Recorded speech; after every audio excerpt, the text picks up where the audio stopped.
Hello everyone, good morning and welcome back to my channel.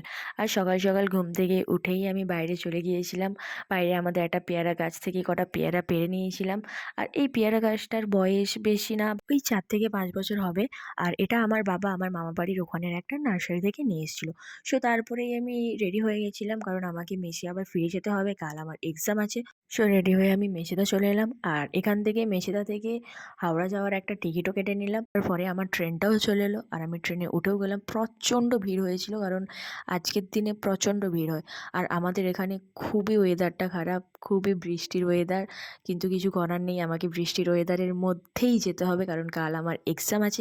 And তার কিছুক্ষণ পরেই একটা কাকুর কাছ থেকে 1 প্লেট ঘুগনি অ্যান্ড আর একটা কাকুর কাছ থেকে 2টো ভেজিটেবল চপ, যেটা নিয়েছিল 15 টাকা। এটা আমার খুব একটা ভালো লাগেনি। তারপরেই আমি একটা নিয়েছিলাম ঘটি গরম। তারপর ট্রেন থেকে নেমে হাঁটতে হাঁটতে স্টেশন থেকে বেরিয়ে আমি বাস স্টপে চলে গিয়েছিলাম। ওখান থেকে একটা বাস নিয়ে নিয়েছিলাম 215 এ, কারণ আমাকে সল্টলেক যেতে হবে। বাসে উঠেই আমি একটা জানলার সাইড থেকে সিট নিয়ে নিয়েছিলাম। আমি ততক্ষণ হাওড়ার ব্রিজের দৃশ্য দেখতে দেখতে, কলকাতার নাজারা উপভোগ করতে করতে বাড়ি ফিরি। আর তোমরা ততক্ষণ আমার চ্যানেলটাকে সাবস্ক্রাইব করে লাইক করো। টাটা, বাই বাই, অ্যান্ড দেখা হচ্ছে এর নেক্সট পার্টে।